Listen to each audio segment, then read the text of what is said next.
Coronavirus crisis. Bali's bid to reopen to international tourists on hold amid Delta devastation. The return of international travelers' favorite holiday island, Bali has been put on the backburner amid a devastating new wave of coronavirus infections and fatalities.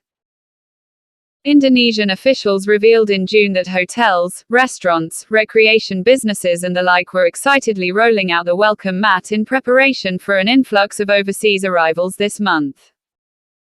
However, those plans have been put on hold indefinitely, and the region struggles to deal with a rampant new outbreak of COVID-19.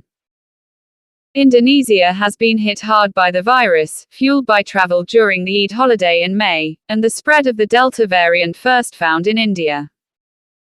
Overall, the Southeast Asia country has reported more than 2.5 million infections and nearly 67,000 fatalities from COVID-19. The most recent surge prompted new lockdown measures last month, particularly on Java, Indonesia's most populated island, and on the tourist island of Bali. Bali has recorded more than 55,300 cases of COVID-19 since the pandemic began, including 1,634 deaths. Under the new emergency measures, authorities in Bali toughened its mask mandate to impose a fine of 1 million rupiah or $92 for foreigners who did not use masks properly and to deport those who did not wear masks. Previously, foreigners were given guidance to use masks properly, were fined for a first offense and were deported after a second offense.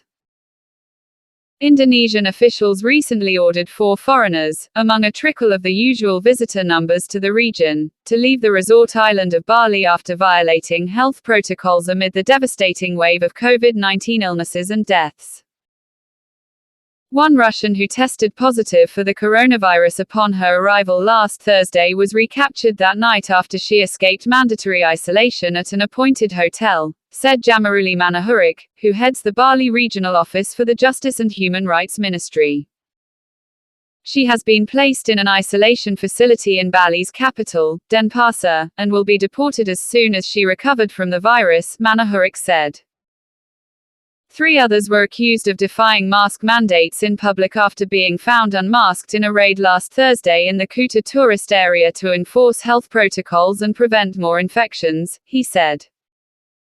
The travelers from the US, Ireland and Russia were placed in a detention room at the immigration office while waiting for their flights home. To enter Indonesia, you must show evidence of full COVID-19 vaccination, with a negative COVID-19 PCR test also required. Mandatory hotel quarantine of 8 days is required for international arrivals.